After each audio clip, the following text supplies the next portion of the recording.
I'm Amanda Brilhante, and welcome to today's Legal Minute.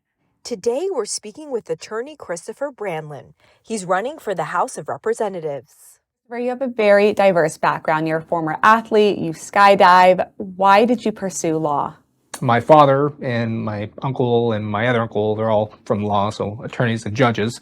And when I told my father I thought about going to law school, he kind of laughed at me and doubted me. And so I wanted to prove him wrong. So I cleaned up my act, I sobered up, and I got into law school, and I ran my own business as a personal trainer. It actually did very well. It actually paid for law school. It paid for my own tuition. I was also competing during law school as a all-natural bodybuilder, which promoted my business.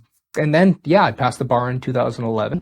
Well, it sounds like you've had your balance of having fun. You're very clearly dedicated, your different entrepreneurial roles. So how do you like being a lawyer today? I like being a lawyer today mainly because I run my own private practice. So when a lot of attorneys get older, they usually focus on just one different practice area. They said, no, I only do family law. No, I only do, real estate law. But I handle probably over 10 different practice areas, and I can handle a lot more inclusion of a lot of clients too, because if they need more than one matter, whether it's real estate, probate, civil, corporate work, I can handle all the matters. And I like having a challenge in my work. How did you decide that those would be your areas of expertise?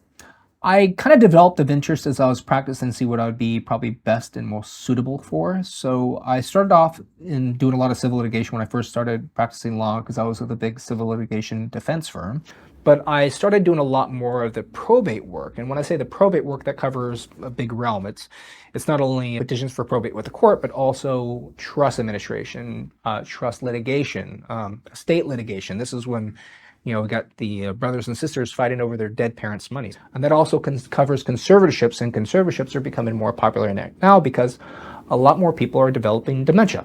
So when people get in their 70s and 80s, they no longer can remember their kids' own names. They start forgetting their banking. They don't pay their property taxes. They don't pay their all their utilities, and all of a sudden they're getting your utilities shut off, and you need to have someone appointed to manage their estate, especially if they don't already have their estate planning. It also drives an interest because I have a lot of friends who are their parents are getting in their 70s and 80s now, and now they're getting closer to the time of death where they need to manage their own estate. A lot of their children need to see if they can be appointed as a conservator for their estate to manage their assets because they don't have a power of attorney. So it derived an interest in that regard. Okay, I have a fun question for you. Why are you called the carnivore lawyer? I think that term became a little bit more popular in the last 1 or 2 years, and it was actually promoted by one of my clients, who's one of the famous carnivore doctors, Dr. Anthony Shafee. The reason why I became so interested in the carnivore diet is because I think it was about 2016, 2017, I was battling some kind of odd conditions. It was like autoimmune conditions, and I actually got worse by pharmaceutical medication. A lot of the doctors, they did a lot of unnecessary procedures, and they put me on a load of pharmaceuticals, which made me really sick. And then when I finally realized that conventional medicine can make a lot of people worse, I actually looked into the carnivore diet based on recommendations of friends. I actually flew over to Europe, and I stayed with the Paleo Medicina group. It's run by Dr. Sophia Clemens over in Budapest.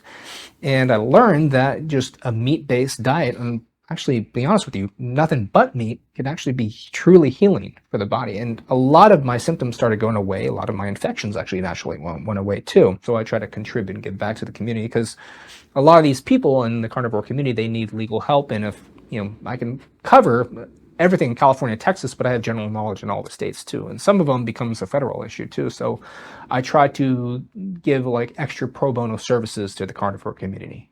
That was today's Legal Minute. We hope to see you next time.